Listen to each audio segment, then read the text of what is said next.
I me my. I ಅಂದರೆ ನಾನು, me ಅಂದರೆ ನನಗೆ ನನ್ನನ್ನು, ಮೈ ಅಂದರೆ ನನ್ನ. I me my. ಐ ಅಂದರೆ ನಾನು, ಮೀ ಅಂದರೆ ನನಗೆ ನನ್ನನ್ನು, ಮೈ ಅಂದರೆ ನನ್ನ. ಹೇಗೆ ಉಪಯೋಗಿಸೋದು ವಾಕ್ಯಗಳಲ್ಲಿ ನೋಡೋಣ. I am a student. ನಾನು ವಿದ್ಯಾರ್ಥಿ. I am a student. ನಾನು ವಿದ್ಯಾರ್ಥಿ. She called me. ಅವಳು ನನಗೆ ಕರೆ ಮಾಡಿದಳು. She called me. ಅವಳು ನನಗೆ ಕರೆ ಮಾಡಿದಳು. My book is on the table. ನನ್ನ ಪುಸ್ತಕ ಮೇಜಿನ ಮೇಲಿದೆ. My book is on the table. ನನ್ನ ಪುಸ್ತಕ ಮೇಜಿನ ಮೇಲಿದೆ. You you your. ಯು ಅಂದರೆ ನೀನು, ನೀವು. ಇಂಗ್ಲೀಷ್ನಲ್ಲಿ ಯು ಅಂದರೆ ಬಹುವಚನನೇ.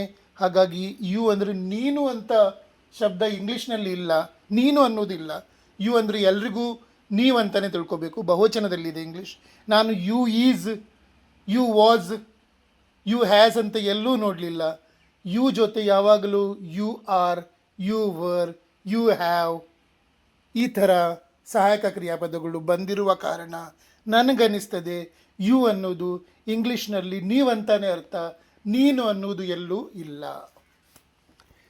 ಬಟ್ ನಾವು ಕನ್ನಡದಲ್ಲಿ ನೀನು ಅನ್ನುವ ಶಬ್ದಕ್ಕೂ ಇಂಗ್ಲೀಷ್ನಲ್ಲಿ ಯು ಅಂತಾನೆ ಹೇಳ್ತೇವೆ ಅಂತ ತಿಳ್ಕೊಳ್ಳೋಣ.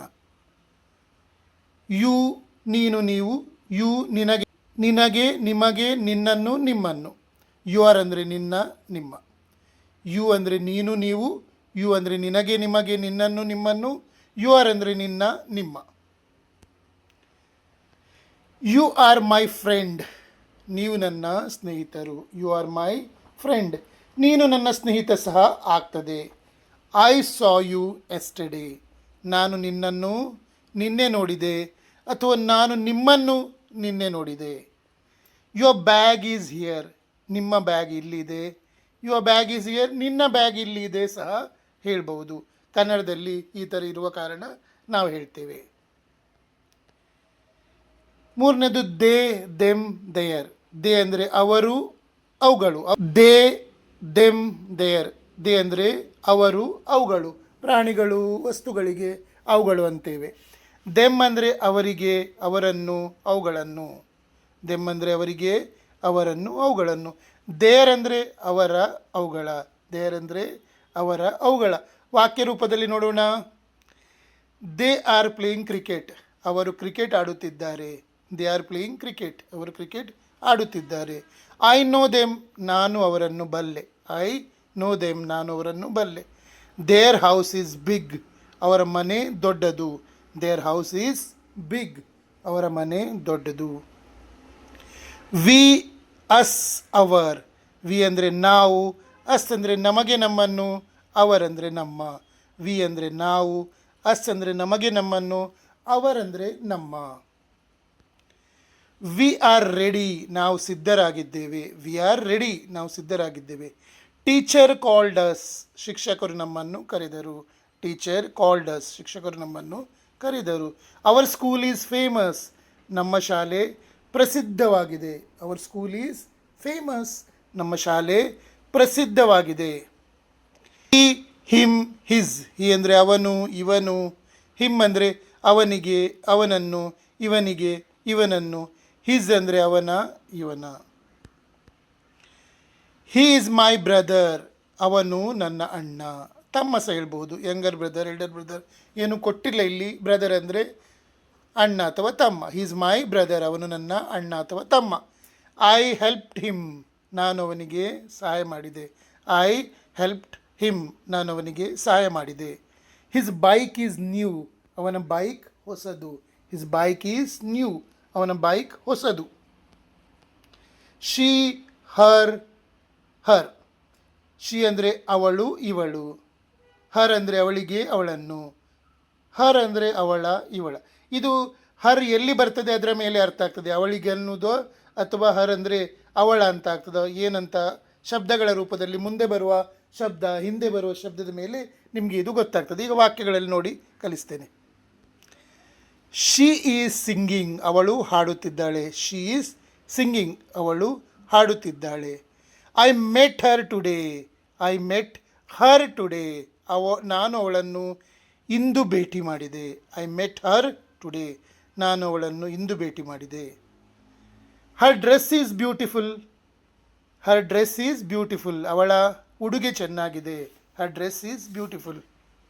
ದಿಸ್ ಈಸ್ ಹರ್ ಡ್ರೆಸ್ ಅಂದರೂ ಆಗ್ತದೆ, ಹೀಗೆ ಸಹ ಹೇಳ್ಬೋದು. ಇದು ಅವಳ ಉಡುಗೆ. This is her dress. ಅವಳ ಉಡುಗೆ. ಹರ್ ಡ್ರೆಸ್ ಮೊದಲಿಗೆ ಬಂದಿದೆ ಅಥವಾ ಹರ್ ಡ್ರೆಸ್ ನಂತರ ಬಂದರೂ ಆಗ್ತದೆ. It it it's. ಇಟ್ ಅಂದರೆ ಇದು ಅದು. ಇಟ್ ಅಂದರೆ ಇದಕ್ಕೆ, ಅದನ್ನು, ಇದನ್ನು, ಹೀಗೆ ಸಹ ಹೇಳ್ಬೋದು. ಇಟ್ಸ್ ಅಂದರೆ ಇದರ, ಅದರ. ವಾಕ್ಯಗಳಲ್ಲಿ ನೋಡೋಣ. It is raining. ಮಳೆ ಬರುತ್ತಿದೆ. It is raining. I saw it clearly. ನಾನು ಅದನ್ನು ಸ್ಪಷ್ಟವಾಗಿ ನೋಡಿದೆ. I saw it clearly. ನಾನು ಅದನ್ನು ಸ್ಪಷ್ಟವಾಗಿ ನೋಡಿದೆ. It's colour is blue. ಅದರ ಬಣ್ಣ ನೀಲಿ. It's colour is blue. ಅದರ ಬಣ್ಣ ನೀಲಿ.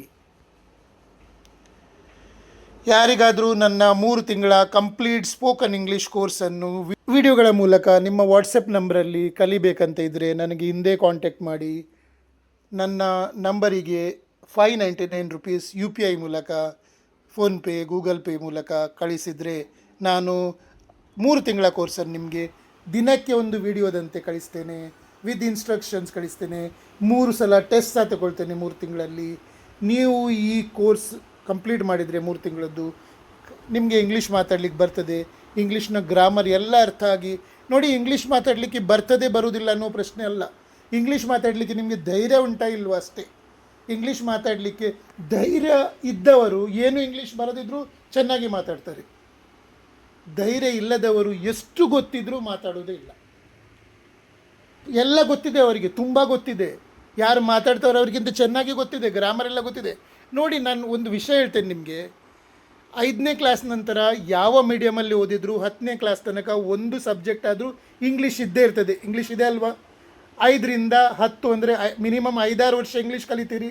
ಗ್ರ್ಯಾಜುಯೇಟ್ ಮಾಡಿದವರಿದ್ದಾರೆ. ಗ್ರ್ಯಾಜುಯೇಟ್ ಎಷ್ಟು 11ರಿಂದ 15ರವರೆಗೆ ಎಲ್ಲ ಸಬ್ಜೆಕ್ಟ್ ಇಂಗ್ಲೀಷಲ್ಲಿ ಕಲ್ತಿರ್ತಾರೆ. ಅಂದರೆ ಅವರಿಗೆ ಇಂಗ್ಲೀಷ್ ಅರ್ಥ ಆಗ್ತದೆ, ಇಂಗ್ಲೀಷ್ ಓದ್ತಾರೆ, ಇಂಗ್ಲೀಷ್ ಬರೀತಾರೆ, ಇಂಗ್ಲೀಷ್ ತಿಳಿತಾರೆ, ಇಂಗ್ಲೀಷ್ನಲ್ಲಿ ಪಾಸ್ ಆಗಿದ್ದಾರೆ. ಅವರಿಗೆ ಇಂಗ್ಲೀಷ್ ಗೊತ್ತಿಲ್ವಾ? ಇಂಗ್ಲೀಷ್ ಗೊತ್ತುಂಟು, ಬಟ್ ಮಾತಾಡಲಿಕ್ಕೆ ಗೊತ್ತಿಲ್ಲ, ಭಯ. ಸೊ ಇಂಗ್ಲೀಷ್ ಮಾತಾಡಬೇಕಾದ್ರೆ ನಿಮಗೆ ನಾಲೆಜ್ ಅಲ್ಲ, ನಿಮಗೆ ಕಾನ್ಫಿಡೆನ್ಸ್ ಬೇಕು. ನೀವು ಪರ್ಫೆಕ್ಟ್ ಆಗೋದು ಬೇಡ, ನೀವು ಕಾನ್ಫಿಡೆಂಟ್ ಆಗಿ ಸ್ವಲ್ಪ ಧೈರ್ಯ ತಗೊಳ್ಳಿ. ಸೊ ಇಂಗ್ಲೀಷ್ ಮಾತಾಡಬೇಕಾದ್ರೆ ನಿಮಗೆ ಮೊಟ್ಟ ಮೊದಲು ಧೈರ್ಯ ಬೇಕು.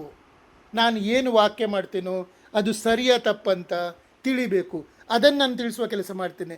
ನನ್ನ ಕೋರ್ಸಿಗೆ ಸೇರಿದರೆ ನೀವು 3 ತಿಂಗಳಲ್ಲಿ ನೀವು ಯಾವ ವಾಕ್ಯವನ್ನು ಯೋಚಿಸ್ತೀರೋ ಅದು ಸರಿಯೋ ತಪ್ಪು ಅಂತ ನಿಮಗೆ 100% ಗೊತ್ತಾಗ್ತದೆ.